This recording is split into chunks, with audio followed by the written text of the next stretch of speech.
સાથે અત્યારે એલકેપી સિક્યોરિટીઝના વત્સલ ભુવા જોડાઈ ગયા છે. વત્સલજી, સ્વાગત છે તમારું સીએનબીસી બજારમાં. Good afternoon. અને ખાસ કરીને આજના દિવસે હવે આપણને જે એક્સપાયરી આવતી જોવા મળી છે, છેલ્લા 3-4 મહિનાથી જે એક રેન્જબાઉન્ડ ટ્રેન્ડ હતો એની બહાર નીકળીને થોડીક આજે એક્સપાયરીએ પોઝિટિવ મૂવ આપ્યો છે નિફ્ટીએ. અને 24,300 જુઓ, આપણે ગયા અઠવાડિયે થોડોક ઉપર જવાનો પ્રયત્ન કર્યો હતો પરંતુ સફળ નહોતા થયા. કઈ રીતે તમે જોશો હવે? ખાસ કરીને એક પોઝિટિવ એક્સપાયરી તો રહી છે, પરંતુ એથી હવે સપ્ટેમ્બર મહિના માટે શું મૂવ આપણે ધ્યાનમાં રાખવું? જી ગુડ ઇવનિંગ નીરજજી. તો શરૂઆત કરીએ નિફ્ટી ઇન્ડેક્સથી. તો આજે નિફ્ટી ઇન્ડેક્સમાં આપણને સેકન્ડ હાફમાં એક સારું એવું બાઇંગ જોવા મળ્યું. આઈસીઆઈસીઆઈ બેંક એક સપોર્ટિંગ ફેક્ટર હતું નિફ્ટી ઇન્ડેક્સ માટે, અને જ્યારે આપણને દબાણ જોવા મળતું હતું એચડીએફસી બેંક અને રિલાયન્સ તરફથી. હાલાકી રિલાયન્સમાં આપણને સપોર્ટથી સારું એવું બાઇંગ સેકન્ડ હાફમાં જોવા મળ્યું, જેને કારણે આપણને નિફ્ટીમાં એક સારી એવી રિકવરી જોવા મળી. નિફ્ટીએ આ મહિનામાં પોતાની 50 ડીએમએ રિક્લેમ કરી છે. ઓવરઓલ જે ચાર્ટ સ્ટ્રક્ચર છે એ પોઝિટિવ બની રહ્યું છે, કારણ કે આપણને જે એક વેવ ફોર્મેશન દેખાતું હતું 23,600 થી 24,800, એ આપણને એક વેવ આપણને એક ફોર્મ થતી દેખાણી, અને ત્યાંથી પછી આપણને 61.8% જે રિટ્રેસમેન્ટ રેશિયો છે ત્યાંથી આપણને નિફ્ટીએ સપોર્ટ લઈને આપણને એક આજે એક બુલિશ કેન્ડલસ્ટિક સાથે 50 ડીએમએ રિક્લેમ કરીને નિફ્ટી ક્લોઝિંગ આપ્યું છે. તો ઓવરઓલ નિફ્ટી માટે આવનારા સેશન માટે વ્યૂ પોઈન્ટ બુલિશ બની રહ્યો છે. જે એક લેવલ મહત્વના રહેશે એ છે 24,800 અને 200 ડીએમએ.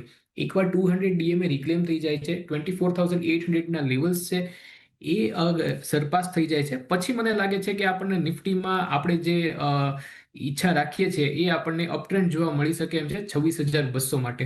તો જે લેવલ ક્રુશિયલ રહેશે, મેક ઓર બ્રેક લેવલ છે, એ છે 24,800 અને 200 ડીએમએ. સો નિફ્ટી માટે વ્યૂ પોઈન્ટ પોઝિટિવ છે. જ્યાં સુધી નિફ્ટી 24,000ને હોલ્ડ કરે છે ત્યાં સુધી વ્યૂ પોઈન્ટ પોઝિટિવ છે. સેટઅપ છે પોઝિટિવ સાઇડનું છે, એટલે વ્યૂ પોઈન્ટ પોઝિટિવ છે. વાત કરી લઈએ બેંક નિફ્ટી ઇન્ડેક્સની. તો બેંક નિફ્ટી ઇન્ડેક્સની વાત કરીએ તો બેંક નિફ્ટી એક કન્જેક્શન ઝોનમાં છે. પોતાની ક્રુશિયલ 50 ડીએમએ અને 200 ડીએમએ ની આજુબાજુ ફ્લક્ચ્યુએટ કરે છે બેંક નિફ્ટી ઇન્ડેક્સ. સો બેંક નિફ્ટી માટે જે મહત્વના લેવલ રહેશે એ છે 58,200. એકવાર 58,200 ની ઉપર બેંક નિફ્ટી ક્લોઝિંગ આપે છે પછી આપણને બેંક નિફ્ટીમાં એક સારું એવું મોમેન્ટમ પિકઅપ થતું દેખાઈ શકે છે. સો બેંક નિફ્ટી માટે ફિલહાલ અત્યારે કોઈ અર્જન્સી દેખાતી નથી, કારણ કે ટેકનિકલ ચાર્ટ ઉપર કોઈ રિવર્સલના ઇન્ડિકેશન છે નહીં, કે પછી કોઈ એવું સેટઅપ બનતું નથી. તો ફિલહાલ બેંક નિફ્ટી માટે એક neutral range bound view point બને છે. 57,000 57,200 નો એક સપોર્ટ છે બેંક નિફ્ટી ઇન્ડેક્સ માટે. ઉપર 57,800 અને 58,000 નો એક રેઝિસ્ટન્સ છે. એટલે જો અહીંયાથી ખાસ કરીને નિફ્ટીની અંદર તમને વ્યૂ બની રહ્યો છે થોડોક પોઝિટિવ છે. જે પ્રકારે તેજી છે, એક વખત 24,800 200 દિવસની મૂવિંગ એવરેજ આપે પસાર થાય તો કદાચ આપણને અહીંયાથી તેજી પણ સારી એવી વધતી જોવા મળી શકે. એટલે એના પર એક ધ્યાન રાખવાનું છે. 24,000નો નીચેમાં એક સપોર્ટ છે. જ્યાં સુધી 24,000નો લેવલ અનટેક છે ત્યાં સુધી કોઈ બહુ વધારે મોટા ઘટાડાની અપેક્ષા અહીંયાથી નથી. બીજી તરફે બેંક નિફ્ટીની અંદર તમને થોડુંક રેન્જ બાઉન્ડ મૂવ રહી શકે છે. નીચેમાં 57,200, ઉપરમાં 58,200ની જે રેન્જ છે એને તમારે ખાસ કરીને ધ્યાનમાં રાખવાની રહેશે. એટલે આ વ્યૂ તમારે અહીંયાથી સપ્ટેમ્બર મહિના માટે થોડોક ફોકસમાં રાખવાનો છે. પરંતુ એની સાથે જ આગળ વધીએ અને આપણા અન્ય એક્સપર્ટ આપણને નિફ્ટી અંગે શું વ્યૂ આપી રહ્યા છે એની પણ એક વખત માહિતી લઈ લઈએ. તો જુઓ, તમને મિરાય અસેટ શેરખાનના કુનાલ શાહ અહીંયાથી નિફ્ટીની અંદર અત્યારે પણ ખરીદારીની સલાહ આપી રહ્યા છે. એ તેઓ કહી રહ્યા છે 24,050નો અહીંયાથી તમે સ્ટોપ લોસ રાખો. ઉપરમાં 24,500 24,700 સુધીના લક્ષ્યાંક આવી શકે છે. અને યસ સિક્યોરિટીઝના અમિત ત્રિવેદી પણ નિફ્ટી ફ્યુચર્સની અંદર ખરીદારીની સલાહ આપી રહ્યા છે. લગભગ 24,450ની આજુબાજુ ખરીદારી કરો. 24,350ના સ્ટોપ લોસ રાખો અને 24,550ના ટાર્ગેટ આવતા જોવા મળી શકે છે. એટલે જુઓ, ખાસ કરીને આપણા બધા જ એક્સપર્ટ તરફથી એક પોઝિટિવ મત અહીંયાથી બનતો દેખાઈ રહ્યો છે કે જેમાં એક વખત નિફ્ટી એટલીસ્ટ આપણને 24,800 સુધીનું તો એક રનઅપ બતાવી શકે છે. એટલે એ બાબતને તમારે અહીંયાથી સપ્ટેમ્બર સિરીઝ માટે ચોક્કસથી ધ્યાનમાં રાખવાનું છે. પરંતુ આગળ વધીએ અને આજના દિવસે જો આપણે ચર્ચાની શરૂઆત કરીએ અને ખાસ કરીને આજે સૌથી વધારે તમને જ્યાં સારી તેજી સાથેનું કામકાજ થતું જોવા મળ્યું નિફ્ટીના ફ્રન્ટ પરથી, પહેલાં એની વાત કરીએ. હોસ્પિટલ સ્ટોક્સ ઘણા દિવસો પછી એક સારી એવી બાઇંગ ઇન્ટરેસ્ટની અંદર આવ્યા છે. જુઓ, તમને આજે મેક્સ હેલ્થની અંદર એક સારી પોઝિટિવિટી જોવા મળી. નીચલા સ્તરેથી થોડી ખરીદદારી અહીંયા આવી છે. બીજી તરફ તમને અપોલો હોસ્પિટલની અંદર પણ આજના દિવસે થોડા ખરીદારીના મૂવ્સ આવતા દેખાયા છે.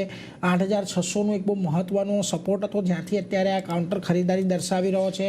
તો બીજી તરફ તમને ફોર્ટિસ હેલ્થકેર જેવું કાઉન્ટર પર થોડુંક ફ્લેટિશ થોડુંક રહેતું દેખાયું છે. ખાસ કરીને અહીંયા શું મત બની રહ્યો છે અપોલો માટે, મેક્સ માટે? કારણ કે જો અપોલો તો એક સપોર્ટ ઝોનથી થોડોક ઉછળ્યો છે અને મેક્સની અંદર ખાસા એવા ઘટાડા બાદ થોડીક સ્થિરતા આવવાનો પ્રયાસ થઈ રહ્યો છે. તો આ બંનેમાંથી અત્યારે જો પસંદગી કરવી હોય વત્સલજી તો ખાસ ક્યાં નજર રાખવી? જી નીરજજી, આમાં બે વ્યૂ પોઈન્ટ બનશે.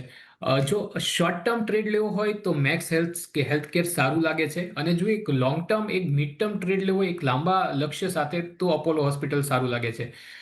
ઓલ ઇન ઓલ બંનેના ચાર્ટ સેટઅપ સારા લાગે છે. અપોલો હોસ્પિટલની આપણે વાત કરીએ તો એક સારો એવો અપટ્રેન્ડ સ્ટોકમાં આપણને દેખાઈ રહ્યો હતો. ન્યૂઝ ડ્રીવન આપણને એક બ્રેકડાઉન જોવા મળ્યું અને જે લેવલ્સ તે તૂટી ગયા હતા, પણ આપણને જે ટેકનિકલ ચાર્ટમાં એક હિડન બુલિશ ડાયવર્જન્સ બનતું દેખાઈ રહ્યું છે. તો આ ફોર્મેશન ઇન્ડિકેટ કરે છે કે જે એક અપટ્રેન્ડ જે ડિસ્ટર્બ થઈ ગયો હતો એ પાછો અહીંથી રિઝ્યુમ થઈ શકે એમ છે. એટલે અપટ્રેન્ડ એટલે અપોલો હોસ્પિટલ માટે વ્યૂ પોઈન્ટ બુલિશ બની રહી છે. મિડ ટર્મમાં મને લાગે છે આપણને 9400 સુધીના ટાર્ગેટ જોવા મળી શકે એમ છે. તો જો મિડ ટર્મનો જો કોઈ લક્ષ્ય રાખીને ચાલતું હોય તો અપોલો હોસ્પિટલ લઈ શકાય એમ છે. એક સ્ટોપ લોસ રાખવાનો રહેશે 8600 નો, અને જે ટાર્ગેટ છે એ 9400 ના આપણને મિડ ટર્મમાં મળી શકે એમ છે. શોર્ટ ટર્મમાં મેક્સ હેલ્થનો પણ ચાર્ટ સારો લાગી રહ્યો છે. આપણને ફોલિંગ ટ્રેન્ડ લાઇન બ્રેકઆઉટ જોવા મળ્યું છે. એ સાથે સ્ટોકે પોતાની 20 DMA અને 50 DMA ની ઉપર સ્ટોક સસ્ટેન કરતો દેખાઈ રહ્યો છે. એક પોઝિટિવ ડાયવર્જન્સ આપણને કન્ફર્મ થતું દેખાઈ રહ્યું છે RSI બુલિશ ક્રોસઓવરમાં છે. એટલે સ્ટોક માટે એક પોઝિટિવ વ્યૂ પોઈન્ટ બની રહ્યો છે. સ્ટોકને શોર્ટ ટર્મ માટે બાય કરીને ચાલી શકાય એમ છે. એક સ્ટોપ લોસ રાખવાનો રહેશે 990 નો, અને ઉપર જે ઇમિડિયેટ બેસિસ પર જે ટાર્ગેટ એક્સપેક્ટ કરી શકીએ છીએ એ 1040 ના ટાર્ગેટ આપણે એક્સપેક્ટ કરીને ચાલી શકીએ એમ છે. 1040ના ટાર્ગેટ શોર્ટ ટર્મ માટે તમને અહીંયાથી ખાસ કરીને મેક્સ હેલ્થકેરમાં આવતા જોવા મળી શકે છે. અપોલો હોસ્પિટલમાં પણ તમારે અહીંયાથી થોડોક મીડિયમ ટર્મનો વ્યૂ રાખજો તો 9400 સુધીના લક્ષ્યાંક આવી શકે છે. એટલે આ બંને માટે એક પોઝિટિવ મત અત્યારે બની રહ્યો છે, એટલે એના પર એક ફોકસ તમારે ખાસ કરીને રાખવાનું છે. હવે આજના દિવસે જુઓ, તમને જ્યાં જોરદાર એક બાઇંગ ઇન્ટરેસ્ટ આવતો દેખાયો એ કાઉન્ટરની વાત કરીએ તો પેટીએમનું કાઉન્ટર છે. આજના દિવસે ઓલમોસ્ટ અહીંયા તમને 5.5% ઉછાળો જોવા મળ્યો છે. વાયદા બજારની અંદર જુઓ સારા એવા લોંગ બિલ્ટઅપ આજના દિવસે પણ થતા દેખાયા છે, અને 74% જેટલી પોઝિશન રોલ ઓવર થઈ છે પેટીએમમાં. અને એક બહુ જ મજબૂત રેલી આ કાઉન્ટરની અંદર આપણને જોવા મળી છે, ને એક બુલિશનેસ ખાસા ઘણા સમયથી છે પેટીએમની અંદર. આમ તો આ જોઈએ તો આ કાઉન્ટરનો જે ઇશ્યુ પ્રાઇસ હતો એની પાસે તો હજી સુધી નથી પહોંચ્યો, પરંતુ જે પ્રકારની રનઅપ છે, તમને લાગે છે કે અહીંયા ફરી પાછા આપણને એ ઇશ્યુ પ્રાઇસ સુધી જવાનો એક પ્રયત્ન આ કાઉન્ટરની અંદર થઈ શકે છે વત્સલજી? નીરજજી, પેટીએમના જો ચાર્ટની વાત કરું તો એક ઇન્સેન સ્ટ્રેન્થ દેખાઈ રહી છે. જ્યારે હું ડેઇલી ચાર્ટની વાત કરું, વીકલી ચાર્ટની વાત કરું કે મંથલી ચાર્ટની વાત કરું, ડેઇલી ચાર્ટની વાત કરીએ તો સ્ટોકમાં આપણને એક કપ એન્ડ હેન્ડલના બ્રેકઆઉટ પછી એક કોન્સોલિડેશન, સ્ટોકમાં એક કોન્સોલિડેશન જોવા મળ્યું હતું, અને આજના સેશનમાં આપણને એ કોન્સોલિડેશનનું બ્રેકઆઉટ જોવા મળ્યું છે. એ સાથે આપણે જો પેટીએમના જો હાઈથી લાઈફ ટાઈમ જે લો છે ત્યાં એક ફિબોનાચી માર્ક કરીએ તો સ્ટોકે 78.6%નું જે રિટ્રેસમેન્ટ લેવલ છે, 61.8 અને 78.6%, આ બંને લેવલ્સને રિક્લેમ કરી લીધા છે. એટલે સ્ટોક માટે બુલિશ વ્યૂ પોઈન્ટ બને છે. હાલાકી સ્ટોક થોડું ઓવરબોટ ઝોનમાં છે, તો બાય ઓન ડિપ્સ કરી શકાય એમ છે. 1600ના એક સ્ટોપ લોસ સાથે બાય ઓન ડિપ્સ કરી શકાય એમ છે. અને જે મિડ ટર્મમાં જે ટાર્ગેટ એક્સપેક્ટેડ છે એ 1950 સુધીના આપણને ટાર્ગેટ એક્સપેક્ટ કરવા જોઈ શકીએ છીએ આપણે. તો ઓવરઓલ વ્યૂ પોઈન્ટ બુલિશ બની રહ્યો છે. પણ મારા ખ્યાલથી જો કોઈને ફ્રેશ એન્ટ્રી લેવી હોય તો બીટ એન્ડ પીસીસમાં સ્ટેગર્ડ મેનરમાં બાય કરવું જોઈએ, ડિપ્સમાં બાય કરવું જોઈએ. જો ઓલરેડી કોઈની પાસે પોઝિશન હોય તો 1600ના એક સ્ટોપ લોસ ટ્રેલ કરીને પોઝિશનને હોલ્ડ કરી શકે એમ છે. 1950 સુધીના લક્ષ્યાંક આપણને જોવા મળી શકે એમ છે સ્ટોકમાં. એટલે જુઓ 1950 સુધીના લક્ષ્યાંક એક આવી શકે છે. એટલે તમારી પાસે પોઝિશન છે તો અત્યારે હોલ્ડ કરીને ચાલો. નવી ખરીદદારી તમારે આ સ્તર પર નથી કરવાની, એટલે એના પર એક ચોક્કસથી ધ્યાન રાખજો. પેટીએમને લઈને એક આ મત બની રહ્યો છે. એ સાથે જ અત્યારે સમય થઈ રહ્યો છે એક નાનકડો વિરામ લેવાનો. વિરામ બાદ જ્યારે પાછા આવે ત્યારે વત્સલજી પાસેથી એમના પસંદગીના સ્ટોક જાણીશું, અને અન્ય જે સ્ટોક આજના દિવસે એક્શનની અંદર રહેતા જોવા મળ્યા છે એની પણ વાત કરીશું. પરંતુ હાલ રોકાઈએ એક નાનકડા વિરામ માટે.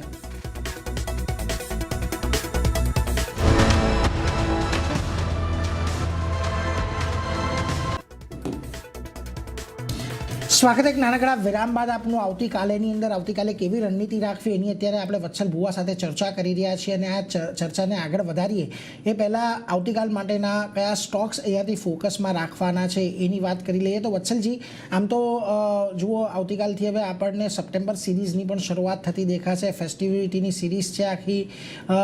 તો આ સિરીઝ માટે પણ જો કોઈ તમારી પસંદગી બની રહી હોય તો ખાસ ક્યાં ધ્યાન રાખવું હવે? જે સ્ટોકમાં મારું ધ્યાન બની રહ્યું છે એ છે મુથુટ ફાઇનાન્સ. તો સ્ટોકની વાત કરીએ તો સ્ટોક એક કરેક્ટિવ ફેઝમાં છે. ડિક્લાઇનિંગ ચેનલનું આપણને સ્ટોકમાં એક બ્રેકઆઉટ મળ્યું છે. એ સાથે તે સ્ટોક પોતાની 20 ડેઝ 50 ડીએમએ અને આજે 100 ડીએમએ રિક્લેમ કરી છે. સો ઓવરઓલ ગોલ્ડમાં પણ તેજી છે અને એ પણ એક સેન્ટિમેન્ટ ડ્રાઈવર છે મુથુટ ફાઇનાન્સ સ્ટોક માટે. તો સ્ટોક માટે એક બુલિશ વ્યૂ પોઈન્ટ બને છે, એક પોઝિટિવ આઉટલુક બને છે. તો સ્ટોકને બાય કરીને ચાલી શકાય એમ છે. 3080 નો એક સ્ટોપ લોસ રહેશે અને 3450 સુધીના ટાર્ગેટ આપણે સ્ટોકમાં એક્સપેક્ટ કરી શકીએ એમ છે. બીજો એક સ્ટોક છે એ છે AWL એગ્રી. તો સ્ટોકમાં આપણને એક કોન્સોલિડેશન બ્રેકઆઉટ જોવા મળ્યું છે. એ સાથે તે સ્ટોક પોતાની જે ક્રુશિયલ 20 ડીએમએ 50 ડીએમએ અને 100 ડીએમએ ની ઉપર સસ્ટેન કરી રહ્યો છે. RSI બુલિશ ક્રોસઓવરમાં છે એટલે મોમેન્ટમ પણ છે અને સ્ટ્રેન્થ પણ બિલ્ટઅપ થતી દેખાઈ રહી છે સ્ટોકમાં. તો સ્ટોક માટે એક પોઝિટિવ આઉટલુક બને છે. સ્ટોકને બાય કરીને ચાલી શકાય એમ છે 200 રૂપિયા પર અને સ્ટોકમાં એક સ્ટોપ લોસ રાખવાનો રહેશે 189 નો અને ઉપર 216 અને 221 સુધીના આપણને ટાર્ગેટ જોવા મળી શકે એમ છે. એટલે જો બે જગ્યાએ અહીંયાથી પસંદગી છે. એક તો મુથુટ ફાઇનાન્સ, સારી એવી તેજી ઓલરેડી આપણે છેલ્લા સોનાની અંદર જે તેજી આવી રહી છે એને પગલે જોઈ લીધી છે એટલે અહીંથી પણ હજી તેજી આગળ વધે એવી અપેક્ષા. 3080નો સ્ટોપ લોસ રાખજો. 3450ના લક્ષ્યાંક અહીંયા પણ આવતા જોવા મળી શકે છે એટલે એક આજે થોડોક ઘટાડો આવ્યો છે એટલે આ ઘટાડામાં ખરીદારીની સલાહ. અને બીજું AWL એગ્રી પર ધ્યાન રાખવાનું છે. ત્યાં પણ એક સારું બુલિશ સેટઅપ બની રહ્યું છે. 189ના સ્ટોપ લોસની સાથે 216 221ના લક્ષ્યાંક તમને અહીંયાથી આવતા જોવા મળી શકે છે એટલે એના પર એક ફોકસ ચોક્કસથી તમારે રાખવાનું છે. વેલ, આજના દિવસે અન્ય એક કાઉન્ટર પર ચર્ચા કરવી છે ફેડરલ બેંકનું. હવે જુઓ આજના દિવસે અહીંયા આપણને એક સમાચાર આવતા દેખાયા કે જેને SFB સાથેને એમના અમુક બિઝનેસને એક્વાયર કરવાની વાત કોઈક એડવાન્સ લેવલ પર ચાલી રહી છે. જો કે બેંકે સ્પષ્ટતા આવીને કરી કે હજી સુધી આ વાતની અંદર કોઈ બહુ વધારે ડિસ્ક્લોઝર આપવા જેવું નથી. હવે મહત્વની વાત અહીંયાથી કે ભલે એમણે એવું કહ્યું છે કે અત્યારે ડિસ્ક્લોઝર આપવા જેવું નથી પરંતુ એમણે આ વાતનું ખંડન નથી કર્યું. એટલે આ પ્રકારની ડીલ અત્યારે થાય એવા સમાચાર તો અત્યારે બેંક તરફથી આડકતરી રીતે સ્વીકારવામાં આવ્યા છે. પરંતુ આજે જુઓ સ્ટોકની અંદર તમને ચાર્ટ પર એક બ્રેકડાઉન આવતું જોવા મળ્યું છે. સતત જે અહીંયા તમને 350ની આજુબાજુ જ્યાં થોડોક સપોર્ટ લઈ રહ્યો હતો ત્યાંથી આજે થોડોક સ્ટોક નીચે આવ્યો છે. જો કે હજી પણ 50 દિવસની મૂવિંગ એવરેજ 340 પાસેનો એક મહત્વનો સપોર્ટ છે વત્સલજી. પણ જે પ્રકારનું બ્રેકડાઉન આજે છે થોડાક વોલ્યુમ પણ આ બ્રેકડાઉનની અંદર વધારે છે. તો એકાદ વખત લાગે છે કે ફરી પાછો 320 325ની રેન્જમાં આપણને આ સ્ટોક આવતો જોવા મળે. જી નીરજજી, આજના સેશનમાં રાઇટલી પોઇન્ટેડ આપણને એક બ્રેકડાઉન જોવા મળ્યું છે. જ્યાં એક કોન્સોલિડેશન બેઝ બનતો હતો એ બેઝની નીચે સ્ટોકે ક્લોઝિંગ આપ્યું છે. 50 ડીએમએથી થોડું આપણને બાઇંગ ઇન્ટરેસ્ટ જોવા મળ્યું છે જે 343ના લેવલ પર છે. બટ એક ફોલોઅપ મૂવ મારા ખ્યાલથી જરૂર રહેશે કારણ કે એક ન્યૂઝ ડ્રીવન આપણને એક મુવમેન્ટ જોવા મળી છે સ્ટોકમાં. જો ફોલોઅપ સેશનમાં આપણને સ્ટોક 340ની નીચે ક્લોઝિંગ આપતો દેખાય છે તો પછી એક પ્રોબેબિલિટી વધી જશે, કન્ફર્મેશન મળી જશે કે સ્ટોકમાં આ કરેક્શન છે એક્સટેન્ડ થઈ શકે એમ છે 320 સુધી. તો જે લેવલ મોનિટર કરવાના રહેશે ફોલોઅપ સેશન માટે એ છે 340ના જો લેવલ્સ તૂટે છે તો પછી આપણને કરેક્શન એક્સટેન્ડ થતું જોવા મળી શકે એમ છે 320 સુધી. જ્યાં સુધી 340ના લેવલ તૂટતા નથી ત્યાં સુધી મને લાગે છે કે એક પ્રોબેબિલિટી છે કે પાછું સ્ટોક બાઉન્સ બેક કરી શકે એમ છે ટુવર્ડ્સ ધ લેવલ ઓફ 356. 356 સુધી એક ખાસ કરીને જો તમારે ધ્યાન રાખવાનું છે એટલે 350ની ઉપર આવે ત્યારબાદ, નહીં તો એક ઘટાડાની જ અપેક્ષા અત્યારે તો ફેડરલ બેંકની અંદર બની રહી છે એટલે એના પર એક ફોકસ રાખજો. પરંતુ આજના દિવસમાં જો તમને જ્યાં સારી ખરીદદારી જોવા મળી છે એમાં ફર્ટિલાઇઝર સ્ટોક પણ હતા. ફેક્ટનું કાઉન્ટર એમાંથી એક ચર્ચા કરવી છે. કેશનું કાઉન્ટર છે આમ તો, પરંતુ ઘણા સમય બાદ એક સારી મોમેન્ટમ આ કાઉન્ટરની અંદર આવી છે. એક ઘટાડો આવી રહ્યો હતો ત્યાંથી આજે એક સમાચારને લઈને ઉછાળો આવ્યો છે. તમામ મૂવિંગ એવરેજીસની ઉપર છે અને વોલ્યુમ આટલા વોલ્યુમ લગભગ છેલ્લા ઘણા સમયની અંદર આપણને નથી થતા જોવા મળ્યા. એટલે વોલ્યુમ બેઝ પર પણ એક ડિલિવરી માર્કિંગ કેવું આવે છે એક જોવાનું રહેશે, પરંતુ જે પ્રકારની રિવર્સલનો પ્રયાસ થઈ રહ્યો છે, તમને લાગે છે કે અહીંયા ફરી એકાદ વખત કોઈ 1000 સુધીનો મૂવ થોડોક એક્સપેક્ટેડ કરી શકાય? જી નીરજજી, સ્ટોકની વાત કરીએ તો એક સાઇડવેઝ ટ્રેન્ડમાં સ્ટોક ટ્રેડ કરી રહ્યો છે.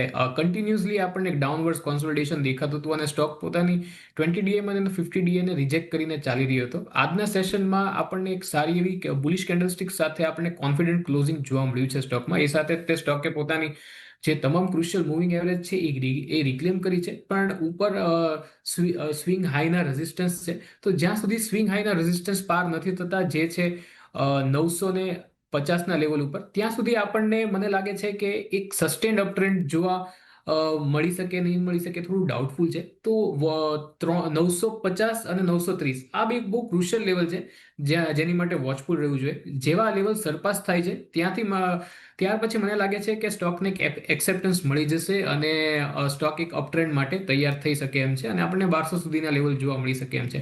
બટ એની માટે 930 અને 950 આ જે બે લેવલ છે, સ્વિંગ હાઈના જે રેઝિસ્ટન્સ છે, એ સરપાસ થવા બહુ જરૂરી છે. નીચે સ્ટોકનો જો સપોર્ટની વાત કરીએ તો એક સારો એવો સપોર્ટ સ્ટોકનો બની રહ્યો છે 820ના લેવલ પર.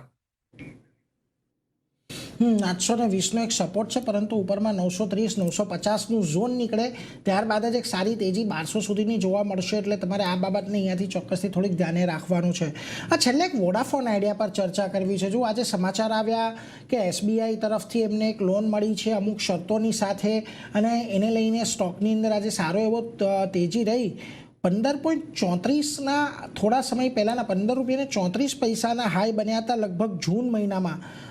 ત્યાં સુધી ફરી પાછો પહોંચવાનો પ્રયાસ આજે થયો છે. વોલ્યુમ પણ આજના દિવસે ખાસ્સા એવા એડ થયા છે આ કાઉન્ટરમાં. જે પ્રકારનું નીચલા સ્તરેથી બિલ્ટઅપ આવ્યું છે, તમને લાગે છે કે આ 15.35 વાળું જો લેવલ આવતીકાલના દિવસમાં કે આવનારા અઠવાડિયામાં જો કદાચ આપણને થોડું ઘણું વધારે પાર થતું દેખાય, તો શું આમાં તેજી વધવાના કોઈ ચાન્સીસ અત્યારે તમને દેખાઈ રહ્યા છે વત્સલજી? જી નીરજજી, વોડાફોન આઈડિયાની સ્ટોકની વાત કરીએ તો સ્ટોકમાં મલ્ટિપલ બુલિશ પેટર્ન છે. આપણને ઓલરેડી એક સ્ટોકમાં વીકલી ચાર્ટમાં આપણને કપ એન્ડ હેન્ડલનું બ્રેકઆઉટ જોવા મળ્યું છે. બ્રેકઆઉટ લેવલને ટેસ્ટ કરીને તે આપણને સારી એવી બાઇંગ જોવા મળી છે. એ સાથે આપણે જે એક વીકલી ચાર્ટ પર જો આપણે એક રનઅપ જોઈએ તો એ રનઅપનું આપણને 38.2% રિટ્રેસમેન્ટ પાસેથી જ આપણને એક સારું સપોર્ટ મળતો દેખાણો છે. સ્ટોક આજે પોતાના એક ક્રુશિયલ રેઝિસ્ટન્સ ઝોન પાસે ક્લોઝિંગ આપ્યું છે.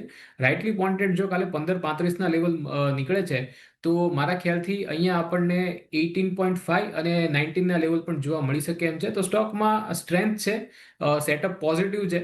તો જો કોઈની પાસે પોઝિશન હોય તો કમ્ફર્ટેબલી પોઝિશનને હોલ્ડ કરી શકે એમ છે 13 રૂપિયા અને 80 પૈસાના એક સ્ટોપ લોસ સાથે. ઉપર જે ટાર્ગેટ એક્સપેક્ટેડ છે એ 18 રૂપિયા 50 પૈસા અને 19 રૂપિયાના ટાર્ગેટ એક્સપેક્ટ કરીને ચાલી શકીએ એમ છે. 18 રૂપિયા સુધીના ટાર્ગેટ અહીંયાથી આ એક્સપેક્ટેડ છે, પરંતુ ખાસ કરીને કાલના દિવસમાં 15.35ની ઉપર નીકળવો જોઈએ એ એક અહીંયાથી ખાસ મહત્ત્વનું છે. એટલે 18.5 19ના ટાર્ગેટ માટે તમે અહીંયાથી ચોક્કસથી ધ્યાનમાં રાખજો આવતીકાલના મૂવ બાદ. એ સાથે જ વત્સલજી, આપની રજા લેવાનો સમય થયો છે. ઘણી બધી ચર્ચા થઈ, અંગેના કોઈ ડિસ્ક્લોઝર તમારા? હજી આપણે જેટલા સ્ટોક અંગે ચર્ચા કરી એમાં મારું અંગત રોકાણ નથી, પણ કંપનીના કે ક્લાયન્ટનું રોકાણ હોઈ શકે એમ છે. જી વત્સલજી, આભાર આજના દિવસે અમારી સાથે જોડાયા. આવતીકાલની રણનીતિ પર આપણે ઇન ડિટેલ ચર્ચા કરી એના માટે થેન્ક યુ વેરી મચ અમારી સાથે જોડાવા બદલ.